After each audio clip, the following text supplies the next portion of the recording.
Hey guys, welcome to Gamentor. This is Das here. Okay, we all know 2016 is going to be huge for first-person shooters.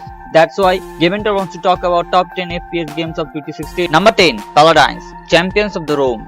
What sometimes feels fantasy, sometimes feels sci-fi, and sometimes feels Team Fortress 2. Paladins is a free-to-play online team-based game with a game relies on the card system, which I'm pretty sure probably similar in a few respects to Star Wars Battlefield card system. What you will expect for you will end up randomly drawing and selecting cards from your deck. The action looks pretty fast-paced. I love the color, the weirdness of the characters. There's actually a beta going on right now, so if you wanna get on it, but full release comes out sometimes in this year. Number 9, Battleborn. Borderlands developed a Gearbox software is going to be releasing Battleborn this year, which is labeling a hero-based shooter. What that seems to mean is a lot of this based upon specific characters with different abilities. There's a labeling system out, but that resets every single match, which is interesting because it implies only important thing in order to progress. What do you do now, not what have you done? And personally, I think that's very bold direction. Number 8, Shadow Warrior 2. Shadow Warrior 2 looks like a pretty significant game actually. That really looks though a combination of sword and gun gameplay because it's becoming more and more balanced from the footage I have seen from Shadow Warrior 2. The missions are intended to be a little more non-linear from previous game, giving you a little more choice what you are doing.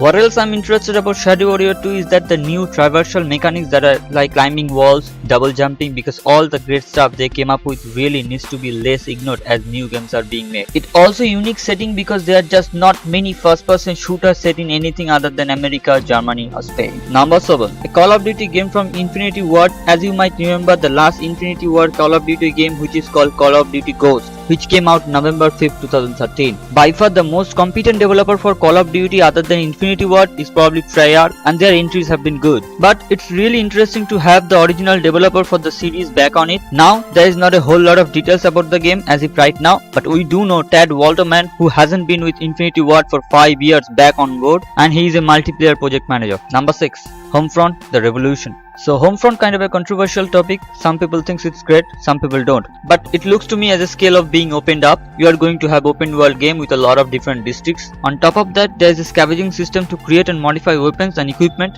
The story takes place 4 years after the first one, and honestly the potential for this game is to perhaps unify Homefront to much more streamlined and enjoyable experience that will please its fans for the original game and provides a little bit more balance for other people who haven't played it. Number 5, Far Cry Primal. Far Cry Primal is basically Far Cry in more prehistoric time. It's going to be a big open world and features similar gameplay to Far Cry except for overlay. The weapons are significantly more primitive, and you are fighting badgers and saber-toothed cats or taming them because that sounds cool having a saber-toothed cat as a pet. No multiplayer there, which is a bold decision in today's time, but people are starting to be a lot more vocal about the fact that they do want single player experience, and I'm excited to see exactly Far Cry Primal ends up being. Number 4, Dishonored 2. Oh shit. Dishonored 2.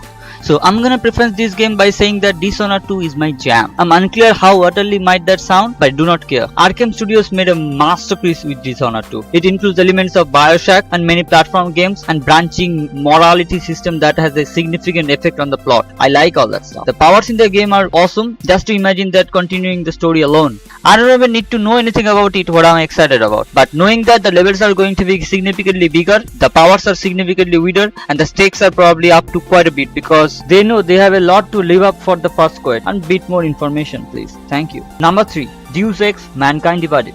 Deus Ex: Mankind Divided is continuing a story of Adam Jimson, which is cool because Deus Ex has a lot of few different protagonists, and I think that one of the turned out to be most popular has been him. It takes place 2 years after the human revolution. It's about the growing drift between people with augments and people without augments. Maybe not the most original plot of all time, but they developed that world so well. A conflict like this, A, inevitable, B, going to turn out very interesting. Number 2, Overwatch. Okay, when it's announced, I was more excited. There is much more colors, so much action, and it came out of nowhere. Blizzard Entertainment is not known for shooter games. Now something you might find weird about it is that it's not free to play. They are not going with that. You're just gonna have to buy it, which I like. Now I'm not saying free to play argumentally bad. There's another game in this list which is free to play and it is cool. Blizzard Entertainment. I don't know, there's something about them. They really understand their games. Yes, there probably will be expansion packs, might even be DLC, but a game developer has to make a judgment call. Would you rather have a player have to pay for your game, or would you have to paid player have fun out of it? But if your microtransaction getting the way of fun, that's the problem, and Overwatch bypasses that problem entirely. And finally, number 1,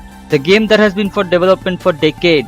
Dooms looks like a bring Dooms back. The last one in back 2004. After this Wolfenstein game, they are reviewing that turned out to be great, and I guarantee it, you are like, when they do this for Doom. So they started back from the beginning and they created something that looks like a capture of essence of Doom entirely. You just hope that the game lives up to the Doom created deep down in the gut, and it will. Trust me. So anyway, do you agree with our list? If you want to talk about something, the comment section is always open, and if you want to do us a big favor, just smash the like button down below. It helps us a lot. If you're not subscribed yet, now is a very good time to do so, because we put out videos every single day of the week. The best way to see them first is a subscription to us. As always, we thank you so much for watching this video. We really appreciate your time. We'll see you right here next time on Gamentor.